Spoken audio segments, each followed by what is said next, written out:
What happens when America's sweetheart, the woman whose smile has been lighting up movie screens for over 3 decades, sits down for what should be a celebration of her legendary career, only to be blindsided by an unexpected attacker from within the sisterhood?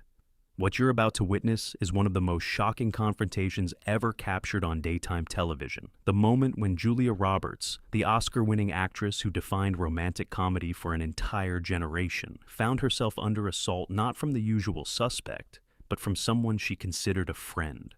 The studio went dead silent. The famous smile disappeared. And Whoopi Goldberg discovered that even America's sweetheart has limits, and pushing past them has devastating consequences. Before we dive into this incredible story, make sure to subscribe and drop your thoughts in the comments because, trust me, you're going to want to talk about this one. The Morning Admiration. She's won an Oscar, she's been America's sweetheart for over 30 years, and she's here to talk about her incredible new project. Please welcome the one and only Julia Roberts. The applause continued as Julia settled into her chair, that famous megawatt smile lighting up the studio. Thank you so much. What a beautiful welcome. I always love coming here. It feels like visiting old friends. Sarah Haynes asked about the new film, and Julia spoke with her characteristic warmth about the project, the director, her co-stars. She was engaging and funny, self-deprecating in a way that made her feel accessible, despite her enormous stardom. For a few minutes, everything felt exactly as it should. Then Whoopi Goldberg leaned forward, and something in the atmosphere shifted dramatically. "So, Julia," Whoopi began, her voice carrying a weight that made the other hosts glance over with slight concern. "You've been doing this a long time, longer than a lot of people realize, and you've had this image, this America's sweetheart thing, for most of that time. But I have to ask you something I've been wondering for years. How much of that is real, and how much is just really good PR?" The question was jarring in its directness, especially coming from Whoopi. Julia's smile flickered almost imperceptibly, but her voice remained warm when she responded. "I'm not sure what you mean, Whoopi. I try to be myself in every situation. What you see is pretty much what you get with me." Whoopi's expression didn't soften. "See, that's what I'm talking about. That answer right there. It's perfect. It's charming. It gives nothing away. You've been doing that for 30 years, and I'm just wondering if there's a real person under all that polish, or if the smile is all there is." The accusation of superficiality seemed to catch Julia off guard. The audience had gone quiet, sensing that this wasn't the typical friendly interview they had expected. "Whoopi, I'm not sure where this is coming from," Julia said, her voice carrying a new note of caution. "We've known each other for a long time. You know me. You know this is who I am. Do I know you?" Whoopi's laugh was short and carried no warmth.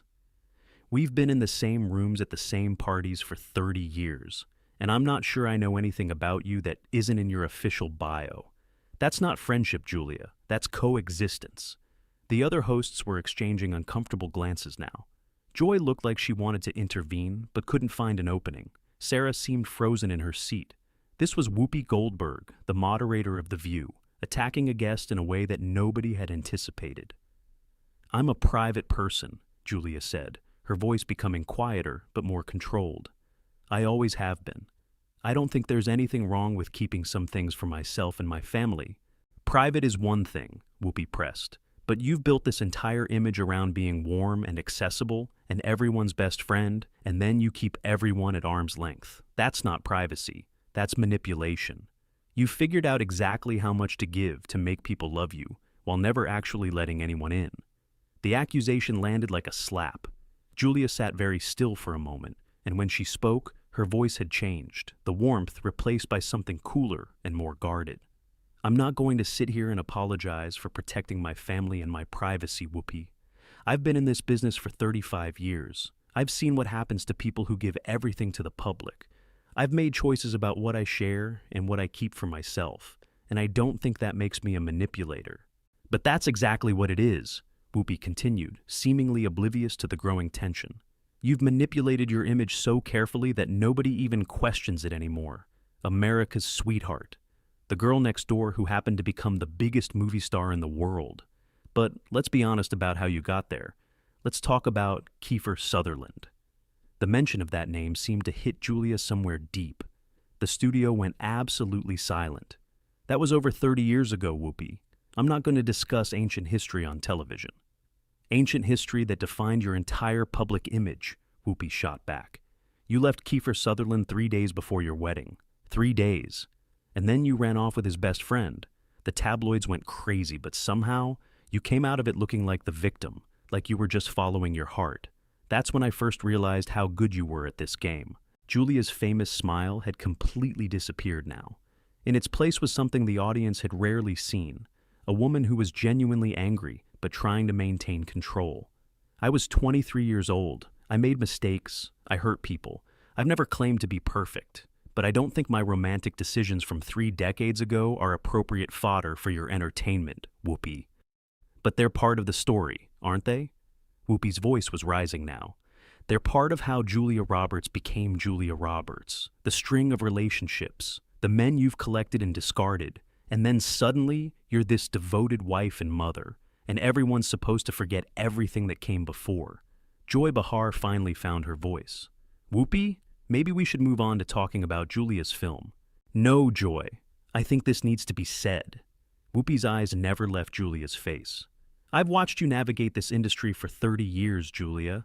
I've watched you get opportunities that other people had to fight twice as hard for. And I've always wondered if you had any idea how much your smile and your pretty face opened doors that were closed to the rest of us. The implication of privilege, possibly racial privilege, hung heavy in the air. Julia's expression shifted to something that mixed hurt with dawning understanding. Is that what this is about, Whoopi? You think I've had it easy because of how I look? I think you've never had to think about it, Whoopi replied. I think you floated through this industry on charm and beauty, and never once considered that other people were fighting battles you couldn't even see. Do you have any idea what it was like for black actresses in the 90s while you were being crowned America's sweetheart? Do you have any idea how many roles I didn't even get to audition for because they went automatically to women who looked like you? The conversation had shifted into territory that nobody had expected. Julia seemed to be processing what Whoopi was saying, her expression cycling through several emotions before settling on something thoughtful. Whoopi, if this conversation is really about representation and the struggles that black actresses have faced in Hollywood, I'm genuinely willing to have that conversation. It's an important conversation, but I don't think attacking me personally is the way to have it. I'm not attacking you, Whoopi said, though her tone suggested otherwise. I'm asking you to acknowledge something you've never had to acknowledge, that your success isn't just about talent. It's about fitting a certain image that Hollywood has always preferred. And the rest of us, the ones who didn't fit that image, we had to work twice as hard for half the recognition. Julia was quiet for a long moment, and when she spoke, her voice carried a weight that surprised everyone. You're right that I've had advantages that other people haven't had. I've never denied that. But you don't know anything about what I've had to overcome, Whoopi. You don't know about growing up with parents who divorced in the ugliest way possible. You don't know about watching my father die when I was 10 years old. You don't know about the complicated relationship with my brother that has played out in tabloids for decades. Her voice cracked slightly, but she pressed on. You don't know about my sister Nancy, my half-sister who struggled her entire life and who died by suicide in 2014, who left a note blaming me publicly for not helping her enough. Do you know what it's like to bury your sister and then read in the papers that she blamed you for her death? The studio had gone completely silent. This was territory that Julia Roberts never discussed publicly, wounds that she had kept carefully protected for years. I've smiled through all of it because that's how I survive. That's how I get through the day. Not because I'm manipulating anyone, but because the alternative is falling apart, and I have 3 children who need their mother to be strong. So, don't you dare sit there and tell me that my smile is fake, that my warmth is calculated, that I've had it easy. You have no idea what's behind that smile, Whoopi. None. Whoopi seemed momentarily taken aback by the raw emotion, but she pressed on. I'm sorry about your sister. I am. But that doesn't change the fact that you've benefited from a system that has consistently undervalued people who don't look like you. And using your personal tragedies to deflect from that conversation is exactly the kind of manipulation I'm talking about. Something snapped in Julia then. The careful control she had maintained throughout the interview finally broke. Manipulation? You want to talk about manipulation, Whoopi? Let's talk about it. Let's talk about how you've positioned yourself as the moral authority on this show for years. passing judgment on everyone who walks through that door. Let's talk about how you've defended people who didn't deserve defending and attacked people who didn't deserve attacking. Let's talk about your own controversies, your own mistakes, your own moments where you said things that hurt people and then had to apologize. She stood up, and the movement seemed to electrify the entire studio. I came here today as a favor, as someone who has always respected this show and considered you a colleague, maybe even a friend, and you've spent the last 15 minutes trying to tear me apart for crimes I didn't commit.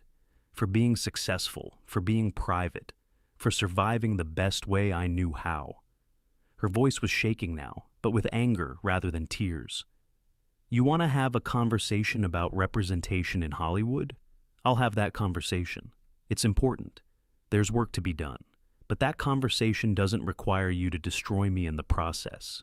That's not activism, Whoopi. That's personal. And I don't know what I've done to you over the years to deserve this. But I'm not going to sit here and take it. Whoopi's expression had shifted to something harder to read. Julia, I think you're overreacting. I'm just asking questions that need to be asked. No, you're not. Julia's voice was firm. You're settling some score that I don't even understand. You're using your platform to humiliate me for reasons that have nothing to do with journalism or important conversations about race and representation. This is personal for you, and I deserve to know why. The challenge hung in the air. Whoopi was silent for a moment, and when she spoke, some of the aggression had drained from her voice. Maybe it is personal. Maybe I've watched you glide through this industry for 30 years and wondered why it was so easy for you when it was so hard for me. Maybe I've resented the fact that you get to be America's sweetheart, while the rest of us have to prove ourselves over and over again. Is that what you want to hear? Julia's expression softened slightly, but her voice remained firm. I understand that resentment, Whoopi. I do. But I'm not the enemy. I'm not the system that made things harder for you. I'm just a woman who has tried to build a career and raise a family and survive in an industry that chews people up and spits them out. Taking your frustration out on me doesn't fix anything. It just hurts both of us. She turned to address the audience directly. I want to say something to everyone watching. The conversation about representation in Hollywood is important. The conversation about how certain people have had advantages that others haven't had is important. But that conversation requires nuance and good faith, not ambushes designed to humiliate individuals for the entertainment of others. She looked back at Whoopi. I've admired your career for decades, Whoopi. You've broken barriers and opened doors, and proven that talent can triumph over prejudice. But what you've done today isn't worthy of that legacy. You've attacked someone who came here in good faith, accused her of sins she didn't commit, and tried to reduce her entire life to a pretty smile that you've decided is fake. She gathered her things with quiet dignity. My smile isn't fake. It's how I've survived losing my father, burying my sister, weathering public humiliations that would have broken most people. It's how I show up for my kids every day, even when I'm falling apart inside. It's not manipulation, it's strength. And I'm sorry you can't see that. She paused at the edge of the stage. I hope someday we can have the real conversation, Whoopi. The one about how we lift each other up instead of tearing each other down. The one about how women in this industry can support each other instead of attacking each other. But that conversation requires honesty about what's really going on. And today wasn't honest. Today was something else entirely. She turned to Joy and Sarah. Thank you for having me. I'm sorry it ended this way. And with that, Julia Roberts walked off the stage of The View, leaving behind a stunned silence that seemed to swallow the entire studio. The audience sat frozen, unsure how to process what they had witnessed. Joy looked shocked. Sarah looked close to tears. And Whoopi Goldberg sat at the table with an expression that was impossible to read, like someone who had started something she hadn't expected to finish. What had started as a routine promotional appearance had become something far more complicated, a confrontation not between predictable adversaries, but between two women who had both struggled in their own ways, who had both achieved success against odds, and who had somehow ended up on opposite sides of a conflict that neither fully understood. The aftermath of that interview would dominate entertainment news for weeks. Clips of the confrontation would be analyzed and debated endlessly. Think pieces would be written about privilege, about representation, about the complicated dynamics between women in Hollywood. Some would praise Whoopi for asking difficult questions about systemic advantages. Many more would question whether the conversation had been conducted in good faith, or whether personal resentments had poisoned what could have been a meaningful dialogue. But perhaps the most significant outcome was the conversation it started about how women treat each other in spaces of power. Julia Roberts had been attacked by someone she considered an ally, and in defending herself, she had revealed vulnerabilities that she had carefully protected for decades. She had shown that America's sweetheart